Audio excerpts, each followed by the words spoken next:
मैं शिवाकांत पाल, प्रदेश प्रवक्ता, राष्ट्र उदय पार्टी उत्तर प्रदेश। आज आप सभी से मैं कुछ अहम मुद्दों पर बात करने के लिए फेसबुक लाइव से जुड़ रहा हूं।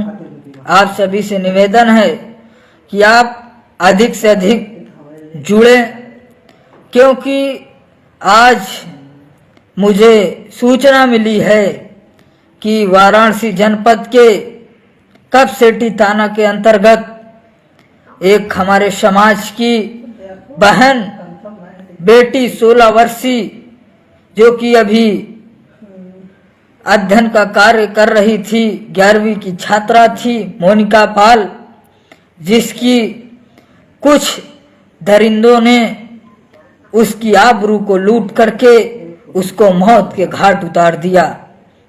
आज ऐसी अमानवीय घटना को सुन करके, देख करके मन हृदय से कराह रहा है और हृदय में पीड़ा भर आई है। मेरे साथियों, मेरे भाइयों, आज उस बेटी की दशा को देख करके, उसकी परिवार की दशा को देख करके मैं आप लोगों से कुछ बात करने के लिए आया हूं, क्योंकि मैं काफी व्यस्त रहता हूं, इसलिए मैं आप लोगों से रूबरू नहीं हो पाता हूं। लेकिन आज उस दर्द को देख करके, उस पीड़ा को देख करके मैं आपसे बात करने के लिए आया हूं।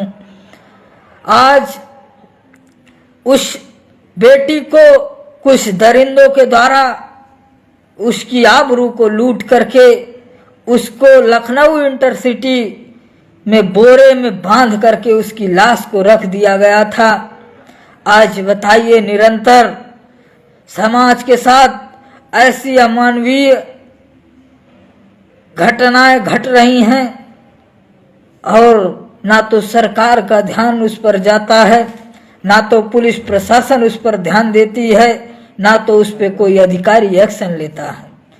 और ऐसा क्यों हो रहा है, इस पे हम सभी को विचार करने की आवश्यकता है और अपनी आवाज को बुलंद करने की आवश्यकता है, अपनी लड़ाई को लड़ने की आवश्यकता है। क्योंकि यदि आज हम लोग सोए रहे, हम लोग अपने हक अधिकार के लिए नहीं जागे, अपनी बहन बेटियों की रक्षा के लिए हम लोग आगे नहीं आए, तो हमारे लोगों के साथ, हमारी बहन बेटियों के साथ अत्याचार, जुल्म, अन्याय होता रहेगा और हम लोग मौन होकर के देखते रहेंगे। मेरा हृदय इतना तृप्त हो गया है कि मेरे पास शब्द नहीं निकल रहे हैं कि आज उस बेटी के घर में उस माता पिता पे क्या बीत रही होगी, जिसने उस बेटी को बड़े लाड़ प्यार से पाला है, उसको पढ़ा लिखा रहे थे, लेकिन कुछ दरिंदों ने उस घर को बर्बाद कर दिया। तो इसलिए मेरा आप सभी भाइयों से हाथ जोड़ करके निवेदन है कि आज जो उत्तर प्रदेश के अंदर सरकार है, केंद्र की सरकार है, या जो विपक्ष के लोग हैं, कोई भी आपकी सुनने वाला नहीं है। इसलिए आपको अपना रखवाला खुद बनना पड़ेगा, आपको खुद अपनी बहन बेटियों की रक्षा करना पड़ेगा। और मैं ये भी बता रहा हूँ कि पुलिस प्रशासन से, उत्तर प्रदेश सरकार से भी मैं ये निवेदन कर रहा हूँ, आग्रह कर रहा हूँ कि जल्द से जल्द उन मुजरिमों को, उन दरिंदों को फांसी की सजा होनी चाहिए, उन पे कार्रवाई होनी चाहिए। यदि कार्रवाई नहीं होती है तो हमारी राष्ट्र उदय पार्टी आंदोलन करेगी। और हम ये विश्वास के साथ कह रहा हूं कि अगर जब भी इस समाज के साथ अन्याय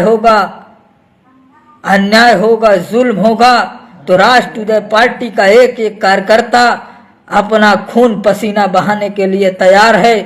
और मेरे भाइयों, मैं आपको ये भी बता देना चाहता हूं कि आपको, आपके समाज को लोगों ने इस बात का बिल्ला लगा दिया है कि ये समाज बहुत सीधा समाज है।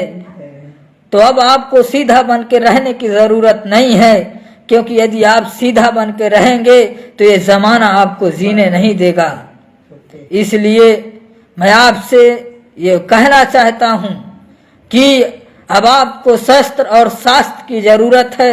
हम लोग अहिल्याबाई होलकर के वंशज हैं, वो उस माँ के वंशज हैं और उस माँ के लाल हैं जो प्यार से अपनी बात मनवाना भी जानते हैं। अगर कोई प्यार से नहीं मानता है तो हमको अपने हाथों में शस्त्र को भी धारण करना होगा। आज मैं देख रहा हूं कि तमाम घटनाएं ऐसी घटित हो रही हैं जिसमें कि हमारे समाज को टारगेट किया जाता है, उसको निशाना बनाया जाता है, अंत में उसको मौत के घाट उतार दिया जाता है। ऐसा इसलिए होता है कि जो अपराधी है वो जानता है कि इसकी कोई भी राजनीतिक ताकत नहीं है, इसके समाज का कोई भी व्यक्ति अधिकारी नहीं है। इसलिए मैं आपसे बार बार निवेदन करता हूँ, आग्रह करता हूँ, मेरी जितनी हैसियत है उतना मैं समाज के लिए काम करने की कोशिश करता हूँ। लेकिन आपसे भी मैं ये निवेदन कर रहा हूँ, मेरी आवाज को जहाँ तक पहुँच रही है, मेरे अंदर क्रोध की ज्वाला दहक रही है, क्योंकि आज जो वाराणसी के अंतर्गत ये घटना घटित हुई है, फिर दोबारा कभी किसी बहन बेटी के साथ ऐसी घटना घटित न हो। इसलिए मैं आपको सचेत कर रहा हूँ कि आपको अपनी बहन बेटियों का रखवाला खुद बनना पड़ेगा, आपको अपनी रक्षा खुद करना पड़ेगा, कोई दूसरा आपकी रक्षा करने के लिए नहीं आएगा। और मैं आपको कुछ बताना ये भी चाहता हूँ कि अगर आप सच मायने में पीड़ित हैं, आप सच मायने में ये देख रहे हैं कि समाज पिछड़ा हुआ है, तो आपको हमारा साथ दीजिए। हमारे राष्ट्रीय अध्यक्ष बाबूराम पाल जी, जो कि आज समाज की आवाज को बुलंद करने के लिए, मान सम्मान स्वाभिमान के लिए आगे बढ़ रहे हैं, आप लोग बाबूराम पाल जी का साथ दीजिए। हम सब लोग मिल करके इन दरिंदों का, इन अत्याचारियों का मुकाबला करेंगे। अगर ये लोग हमारे समाज के ऊपर आंख उठाने की कोशिश करते हैं तो इनकी आंख निकालने का भी हमको काम करना पड़ेगा। अगर हम लोग शांति से बैठ गए, अपने घरों में बैठ गए और ये सोच लिए कि वो घटना हमारे साथ नहीं हुई है या हमारे घर के किसी सदस्य के साथ नहीं हुई है, तो याद रखिए अगला नंबर आपका भी हो सकता है।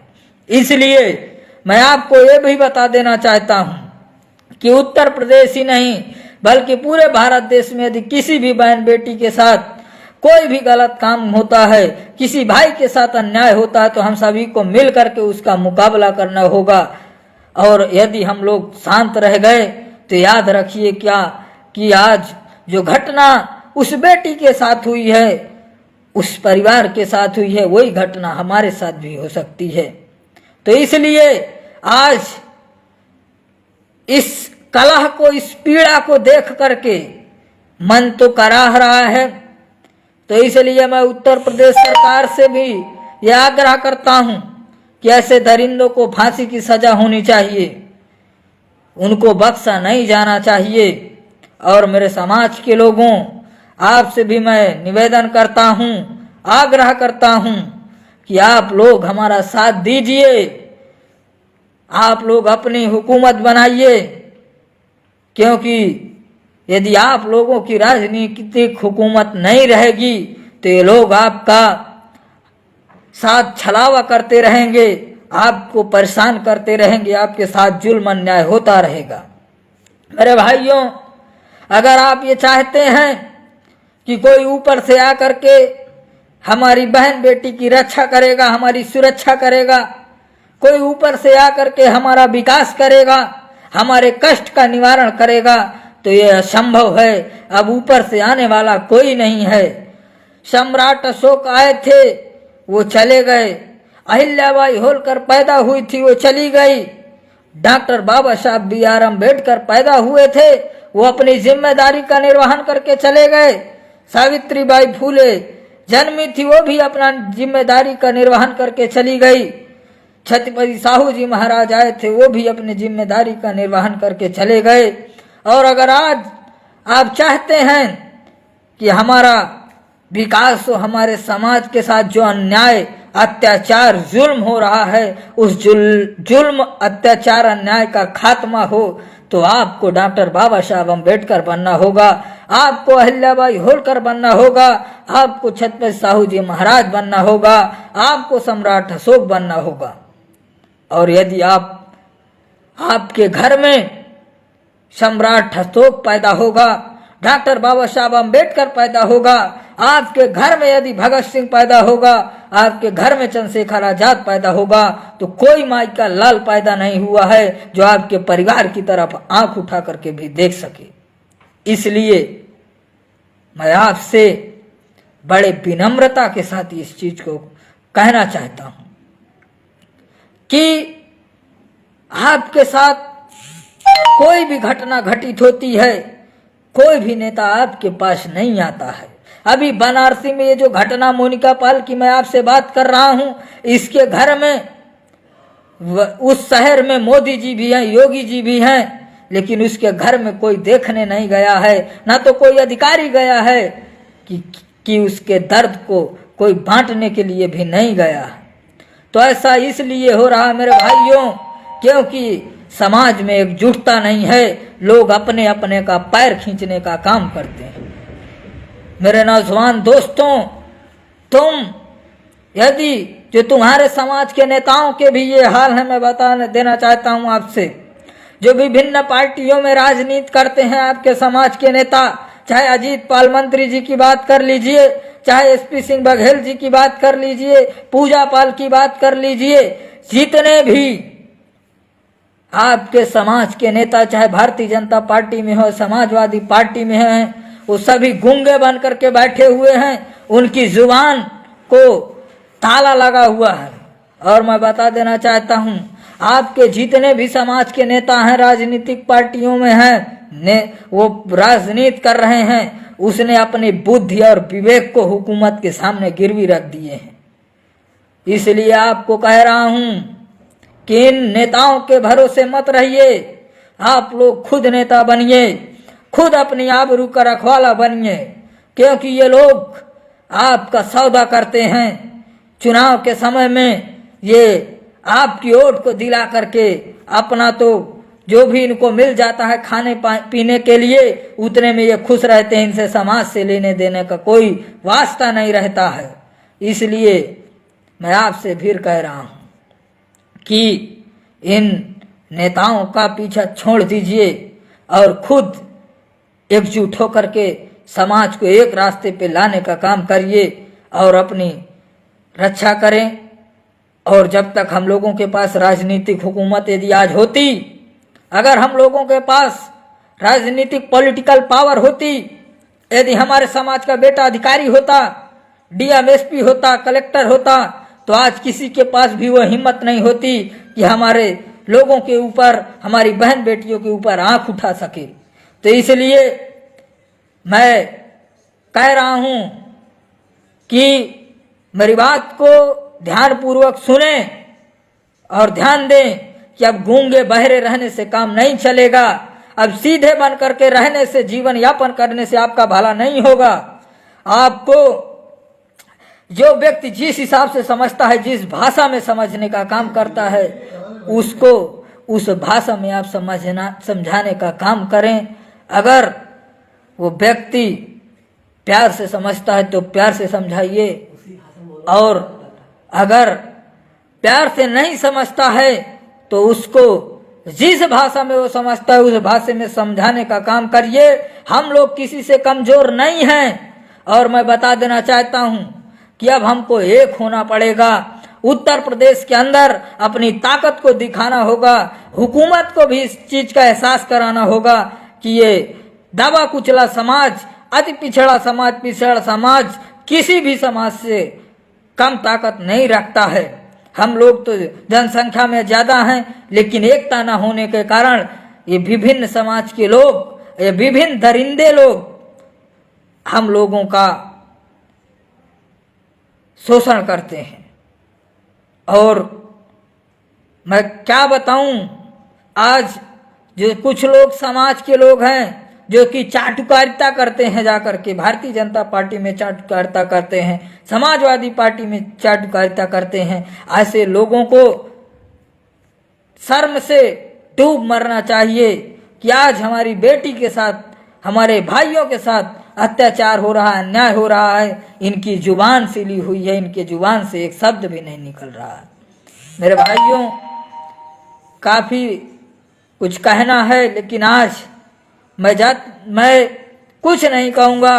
बस प्रकृति से, ईश्वर से प्रार्थना करता हूँ कि बहन मोनिका पाल जी की आत्मा को शांति दे, बहन मोनिका पाल को अपने श्री चरणों में ईश्वर स्थान दे, और परिवारी जनों को इस दुखद हृदय विदारक घटना से,